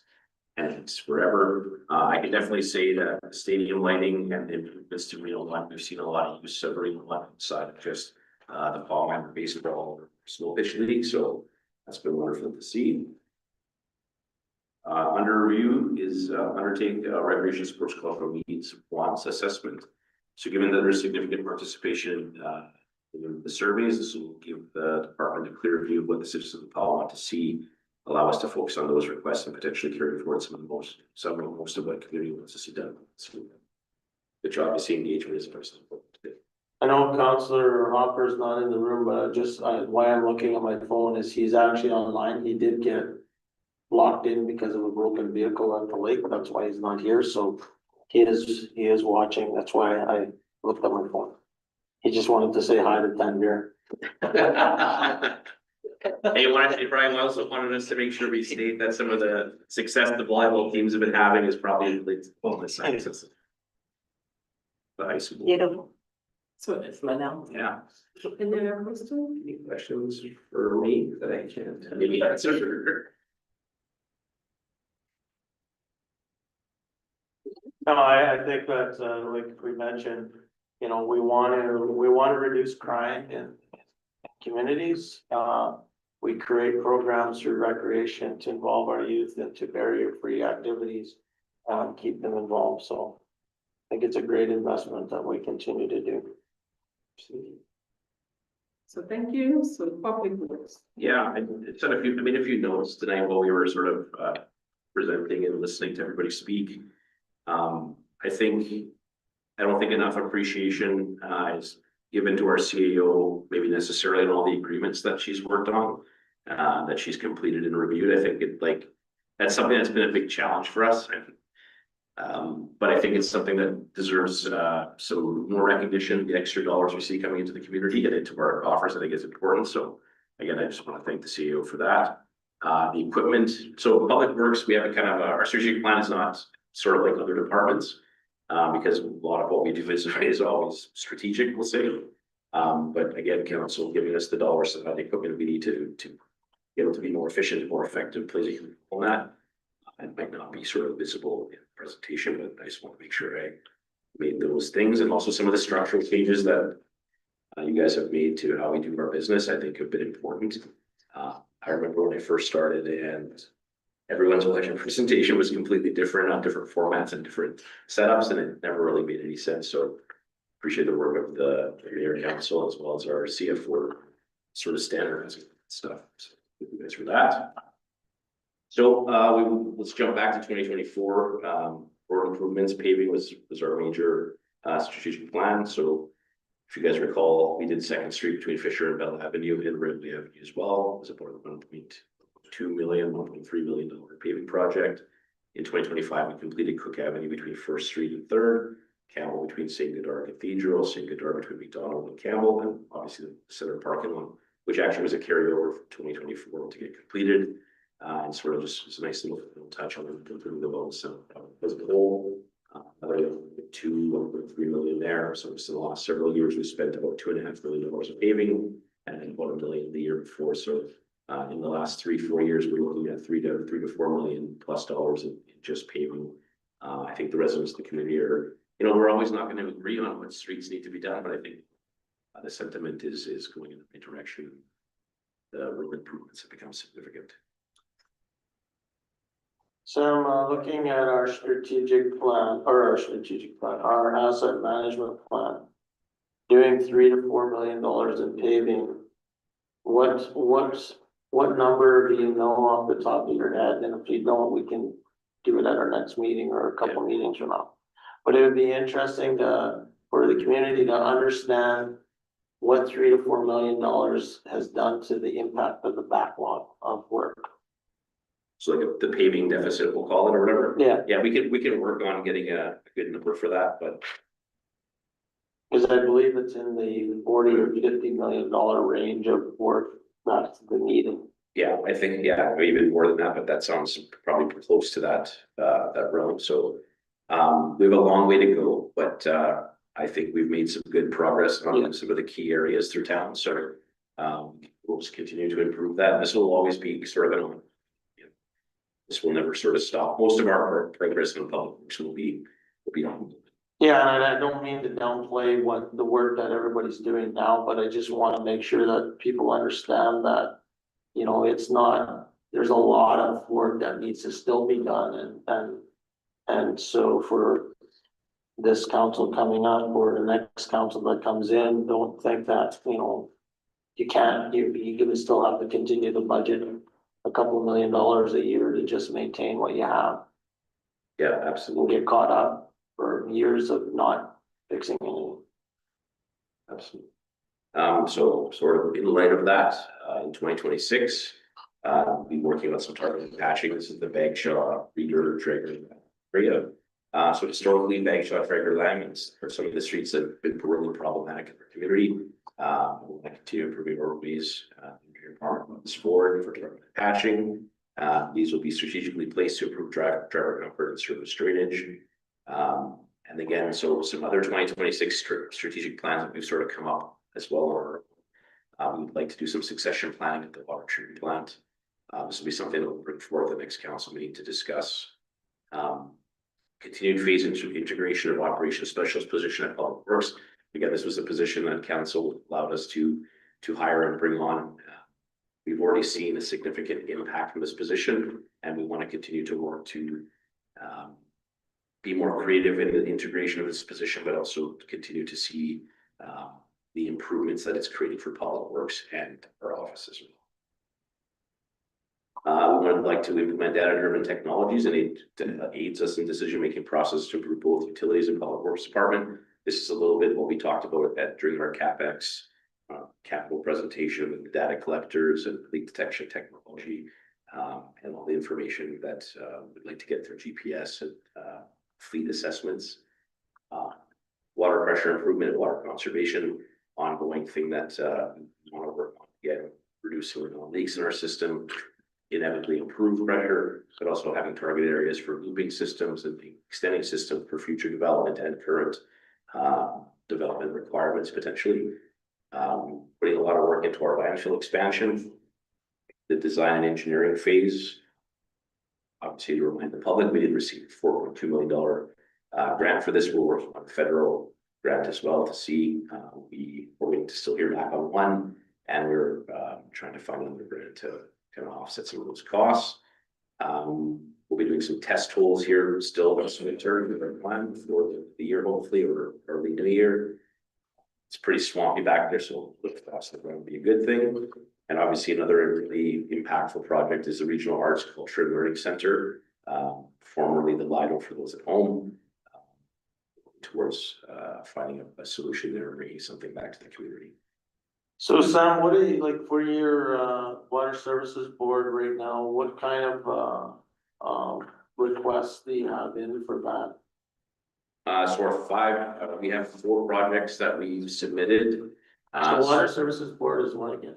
Manitoba Water Services Board is sort of is a branch of the government that helps municipalities pay funding, but also expertise and sort of engineering aptitude in sort of specialized areas. So they were absolutely paramount in the Lumen project. Without their support, that would have been quite the undertaking for any community, but especially a smaller community. Yeah, they funded up 50%. 50% of it, not only funding, but also project management along the way, held the engineer feet to the fire, held contractors feet to the fire. The walkthrough for the warranty was something to hold. So what do you have out there right now for these guys, or what? So we've put on their radar reservoir expansion that we'd like to see For the water treatment? For the water treatment plant, looping of the system within our community. Bignell Avenue complete renewal, because the water pipeline for Bignell was identified as another means to increase pressure throughout the community because it's huge. And the fourth one escapes me. Distribution pumps. Oh, distribution pumps at the water plants. The distribution pumps at the water plants are getting to an age where they're going to start to fail in, let's say that's 5 years maybe. Yeah. So we have that on the radar as well as can't have them fail at the big. So I think what was the total, the dollar value you had came for that is like? Just north of $22 million. So just for the community to know, if that was going forward, then $22 million of municipal fund, or $22 million of municipal fund would have to follow that. Because that's 50% of it. Pardon? We need to buy a lot of max tickets. Oh. 64. Just let them continue to have a good plan. Yeah. And I think that's. You have them. What about we know? Yeah.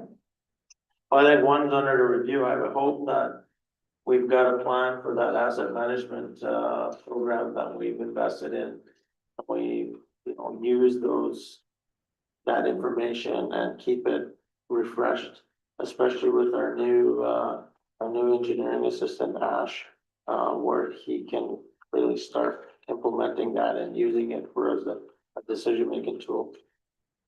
absolutely, when we're looking at our equipment or looking at different assets, we we'd like to look at, to make sure the asset management plan has like an alignment with what we're deciding, or at least look for feedback, so. Yeah. Yeah, that's a good, that it's always good to be sort of continue along.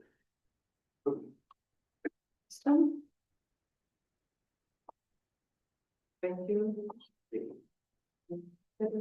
Thank you, Sam. Thank you. Thank you, Brad.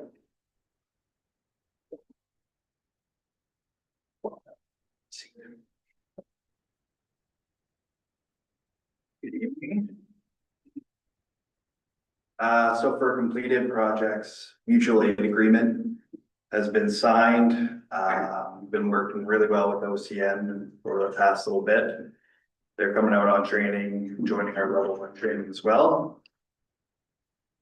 Our service levels were included in the fire prevention bylaw, and our training goes off what services we provide in the bylaw. So that's been completed. Paid on call job descriptions. So this is done to be able to show the paid on call members what our expectations are. So they all have full job descriptions that have been completed, as well as the duties for each rank on the fire department as well. For ongoing, we've tried fire station software. That's the current software we use. Which is okay for tracking incidents, but it's not as good for apparatus or equipment repairs or tracking paid on call exposures to carcinogens.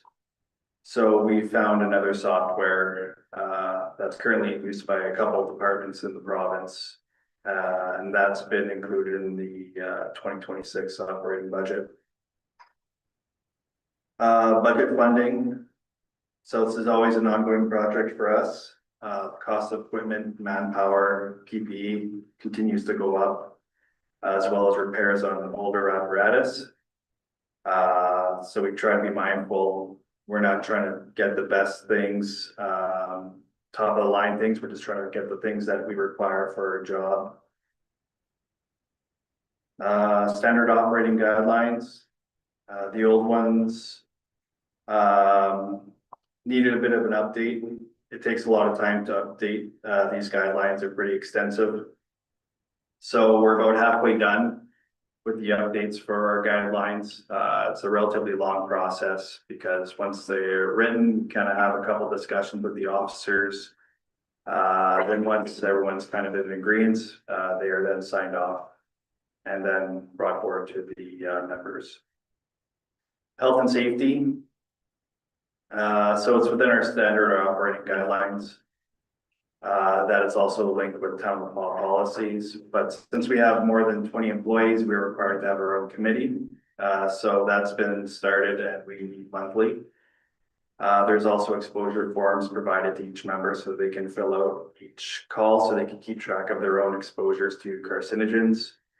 We're also budgeting for lung function and hearing testing for each member in 2026 in order to catch any respiratory illnesses or hearing loss earlier on.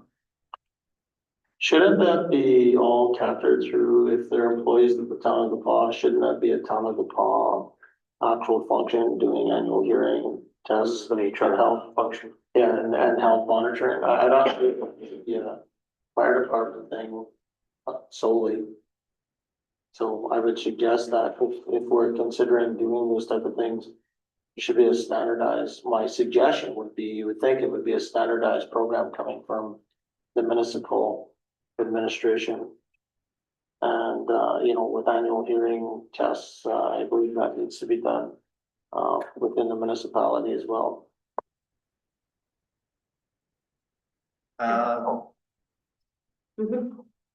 For training, we're training to 1001 NFPA 1001.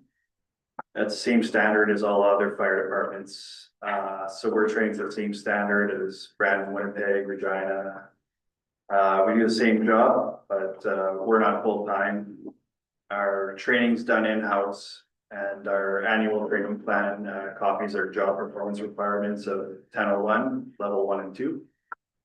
We also focus on mental health with 1 or 2 training days focused on membership's mental health. We had one recently, Deputy Chief from Carberry, discussed that accident that happened there.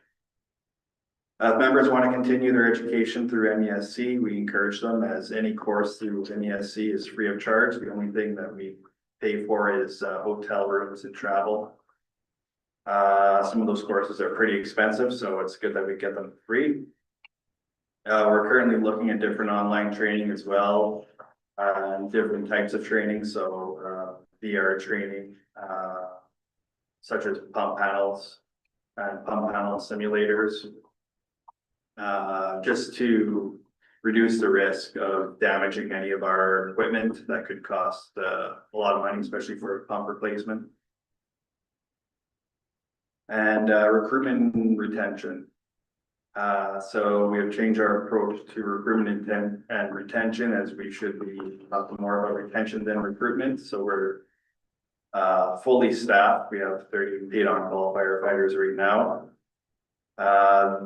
What we found for a trend as to why firefighters leave, it's usually not because of the job itself. It's usually other opportunities outside of town, so they can no longer be on the fire department. Some ways to retain more firefighters we're looking into as well. So there is a cost to them when they leave their day jobs to attend calls. We offered a recruitment open house and had 12 people apply for 10 positions. So we are pretty much maxed out for a number of members we can have under the bylaw. And we just continue to look at other opportunities to make sure we retain those 30 members. So, Jacob, a couple of things, for deputy, if you're maxed out at 30, but if you needed 32, would it be helpful to have 32, like to change the bylaw? Yeah. Or is that request coming to council for that? We're discussing it. Okay. We would like to do that. Yeah. And then the other question I was gonna ask you, I heard you say we're training to level 2. Are we training all of our firefighters to level 2 now? To level 2. Yeah. Ultimately, that's a goal. So right now, they have to be trained to at least level 1. Yeah. But level 2 is it's a shorter course. But the instruct, you need to have your level 1 before you can start your level 2 course. So we're waiting for a number of level 1s to be certified, and then we can move forward to level 2 training. So I think, you know, because there is a cost that goes along with that, I believe, like that should probably come with a discussion paper for It's council. just travel to Brandon. Yeah, but so training hours too, though, right? That you're training people. Yeah. And so anyone's knowing, just a comment. And in terms of cost, something I've noticed, especially over the past year and a half, it's great seeing guys going to Brandon and getting certifications, but sending one guy at a time is not a cost-effective way. We used to have a policy in place that you always try to send a minimum of 3 or 4 members to help alleviate the cost of hotels to travel, especially when you get into investigations like where you could be gone for a week. You don't want to be sending, sure, it's okay for an investigation to send one guy, but sending one guy on a monthly basis because someone else now finally finished the required and they want to go and test. It should be written that a group should be going, not one guy at a time, right? Sure. That's something that should be considered, because it would be nice to see everyone certified. But sending one guy at a time doesn't work very well.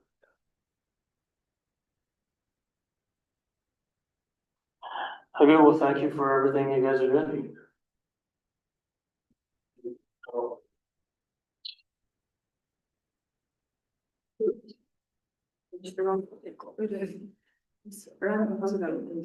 What's that?